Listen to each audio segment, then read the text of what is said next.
ಉಡುಪಿಯ ಕಡಿಯಾಳಿ ಶ್ರೀ ಮಹಿಷಮರ್ದಿನಿ ದೇವಸ್ಥಾನದಲ್ಲಿ ಅತ್ಯಂತ ವೈಭವದಿಂದ ಲಕ್ಷ ದೀಪೋತ್ಸವ ಸಂಪನ್ನಗೊಂಡಿತು. ವರ್ಷಂಪ್ರತಿಯಂತೆ ಈ ವರ್ಷ ಕೂಡ ಉತ್ಸವದಲ್ಲಿ ಭಕ್ತಾದಿಗಳು ಪಾಲ್ಗೊಂಡರು.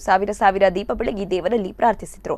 ನಗರದ ಕಡಿಯಾಳಿ ದೇವಸ್ಥಾನವು ಕೃಷ್ಣಮಠಕ್ಕೆ ಸಂಬಂಧಿಸಿದ ದೇವಿಯ ದೇವಸ್ಥಾನವೂ ಹೌದು. ಇಲ್ಲಿ ಜೀರ್ಣೋದ್ಧಾರ ಕಾರ್ಯ ಭರದಿಂದ ಸಾಗುತ್ತಿದ್ದು, ಇದರ ಮಧ್ಯೆಯೂ ವೈಭವದ ಲಕ್ಷ ದೀಪಕ್ಕೆ ಆಗಮಿಸಿದ ಭಕ್ತರು ಜೀರ್ಣೋದ್ಧಾರ ಕಾರ್ಯ ಶೀಘ್ರ ನೆರವೇರಲೆಂದು ಪ್ರಾರ್ಥಿಸಿದರು. ದೇವಸ್ಥಾನದ 4 ದಿಕ್ಕಿನಲ್ಲಿ ಬೆಳಗಿದ ದೀಪಗಳು ರಾತ್ರಿ ಹೊತ್ತು ದೇವಸ್ಥಾನಕ್ಕೆ ವಿಶೇಷ ಭಕ್ತಿಯ ಕಳೆ ತಂದುಕೊಟ್ಟವು.